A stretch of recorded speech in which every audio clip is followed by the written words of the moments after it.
Assalamualaikum warahmatullahi wabarakatuh.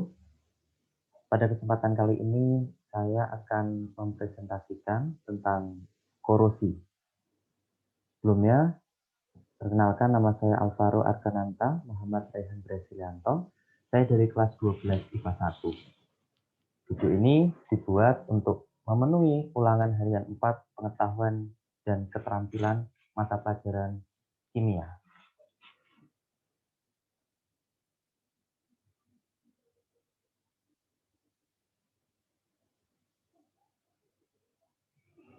Apa itu korosi? Korosi adalah kerusakan atau degradasi logam akibat reaksi redoks antara suatu logam dengan berbagai zat di lingkungannya.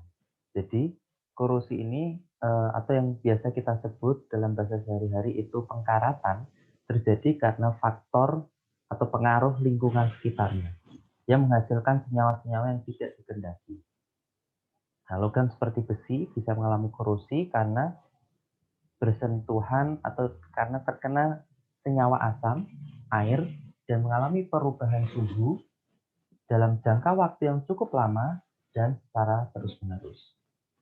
Contohnya, karat pada besi, noda pada perak, dan patina hijau pada tembaga dan kuningan. Bahan-bahan yang mudah korosi antara lain itu besi atau Fe, kemudian aluminium atau Al. Nah, mengapa besi mudah mengalami korosi? Karena pada tabel potensial elektrode, besi itu terletak pada bagian kiri. Semakin ke kiri logam pada potensial elektrode, maka semakin reaktif. Begitu penjelasannya. Nah, kemudian apa penyebab terjadinya korosi? Yang pertama itu air dan kelembaban udara. Dilihat dari reaksi yang terjadi pada proses korosi, air merupakan salah satu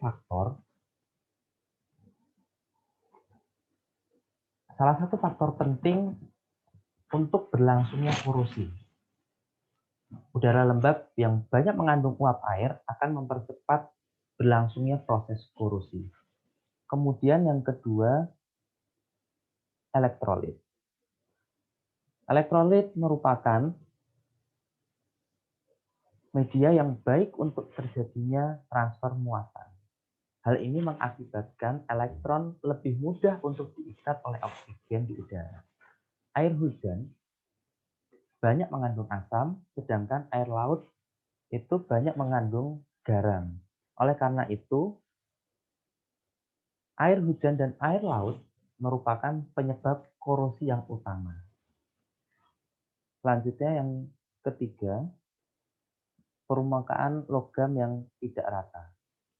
Nah, permukaan logam yang tidak rata itu memudahkan terjadinya kutub-kutub muatan yang akhirnya akan berperan sebagai anode dan katode.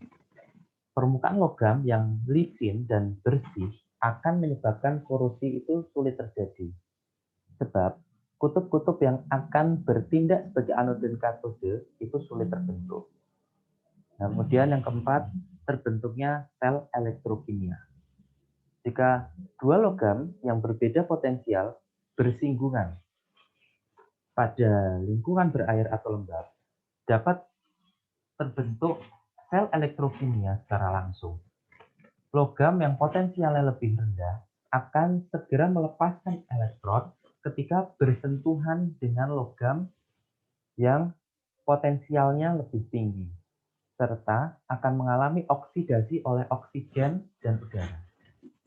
Hal tersebut mengakibatkan korosi lebih cepat terjadi pada logam yang potensialnya rendah. Sedangkan logam yang potensialnya tinggi justru lebih awet. Sebagai contoh, paku keling yang terbuat dari tembaga untuk menyambung besi akan menyebabkan besi di sekitar paku keling menjadi berkarat lebih cepat.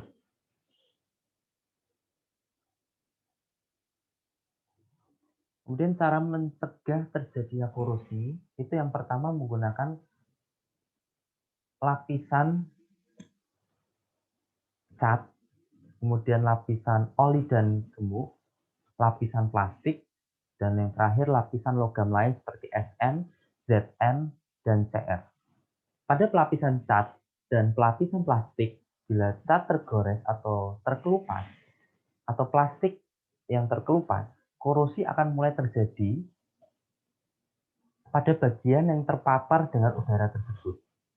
Pada pelapisan dengan oli dan gemuk, perlu dilakukan pengolesan secara berkala.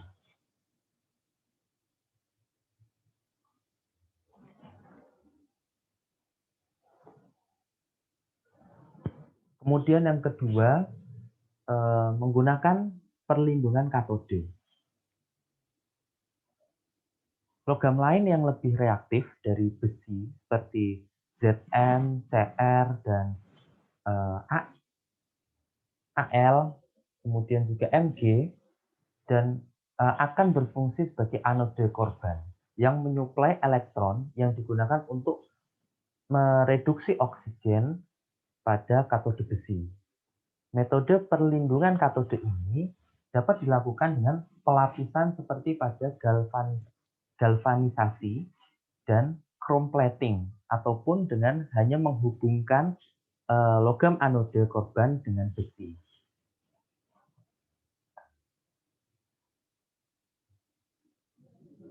Sebagai contoh, pipa besi yang ditanam di bawah tanah dan badan kapal laut umumnya dihubungkan dengan batang magnesium.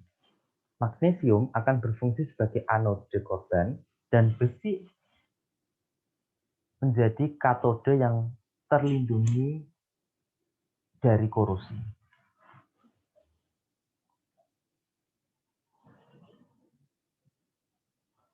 Kemudian yang selanjutnya, saya akan menjawab pertanyaan dari Miss Manis, yaitu mengapa barang-barang yang diletakkan di luar rumah itu lebih mudah berkarat daripada yang diletakkan di dalam rumah. Nah, jawaban yang saya dapatkan dari berbagai macam sumber, itu barang-barang yang diletakkan di luar rumah itu akan lebih sering terpapar oksigen dan air, sehingga itu mengakibatkan barang-barang tersebut lebih mudah berkarat dibandingkan dengan barang-barang yang diletakkan atau yang berada di dalam rumah. Begitu penjelasan sederhananya.